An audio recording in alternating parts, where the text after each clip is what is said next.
All right, so the Cowboys close out the season with a bang, absolutely destroying the Philadelphia Eagles. Granted, a slimmer version of them, so to speak.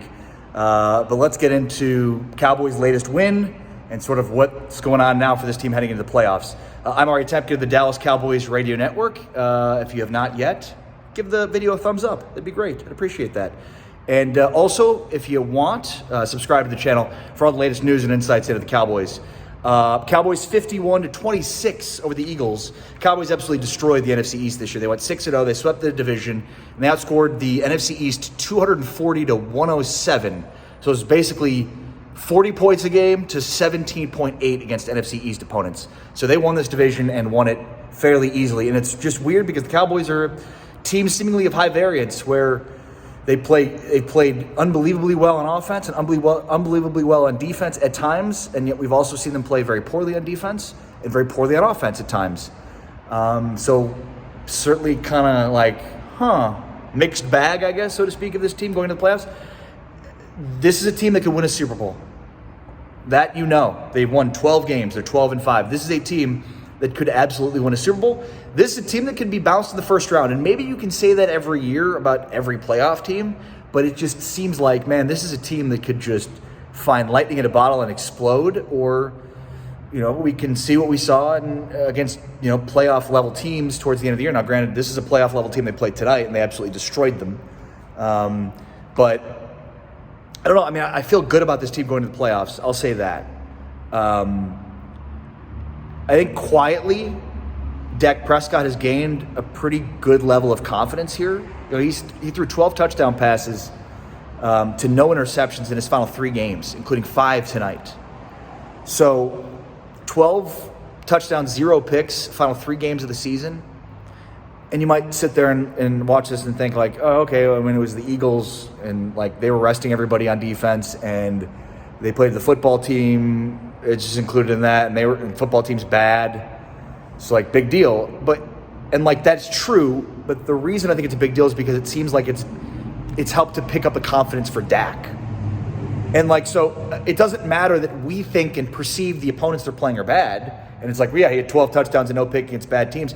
But if he's building that internal confidence in himself, it doesn't matter that it played bad teams. A lot of this stuff is stuff for Dak. A lot of it's on Dak. What's up, BROADDUS? Hey! Don't get too close, BROADDUS. I'm not wearing a mask right now. Just a little post-game video for my YouTube channel. Everybody uses BROADDUS to boost up their YouTube channel. Boost away. Have a good weekend, man. Talk to you, BROADDUS. All right, there's BROADDUS, the great BROADDUS leaving, also of the Dallas Cowboys Radio Network. And I think that cameo alone is worth like 5,000 views, I think, or at least a thumbs up and a like. But again, confidence that Dak is now building. Doesn't matter that it's against bad opponents. It appears as though he's building that confidence. And so we'll see if he can pick it up in the playoffs because it's a quarterback-driven deal, right? In the playoffs, it's rare to win unless you get pretty consistent and above-average quarterback play. And look, that doesn't mean you're perfect. I mean, all the time the playoffs are painted by quarterbacks that have great performances, but, they threw a pick, and if the other team, if your defense is going to stop, right, now that guy's not the hero. That stuff happens. And Tom Brady gets the benefit of that a lot in his career. But ultimately, to win the playoffs, and I'm just jokingly throwing shade at Brady because you win that much and there's not much to contextualize about it. But you're going to need average to above average quarterback play in the playoffs. Dak has shown obviously the ability to be an elite level quarterback, but there have been bad performances this season that leave questions. The Cowboys, I think, defensively, that's what you can hang your hat on. This is a good defense. They did not play well at times tonight in tonight's game, but missing Micah Parsons. I think we saw the loss of Jalen Kearse in this game. Bobby Belt brought this up at the post-game show. I think he's very underrated in that regard too. So I think defensively you can count on this team in the playoffs, but defense in modern football is only going to get so many stops.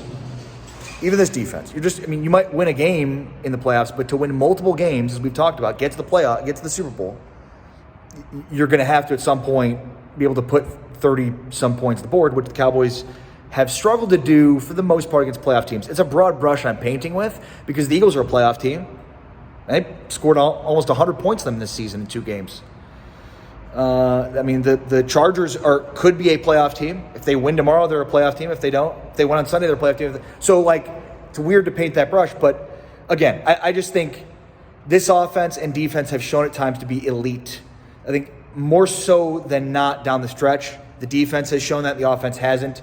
But I think Dak is starting to build some confidence here heading into the postseason, and it's a little bit of quiet confidence. He was an MVP discussion, and everybody was painting his praises, and then he took a step back because of the criticisms, and people were starting to be more critical of him. And there's a quiet confidence now building for Dak that, you know, maybe he just turns it on, gets on a ridiculous God streak, and wins the Super Bowl. Who knows? Like the video, subscribe to the channel, check it out. I'm back next week talking playoffs. Peace.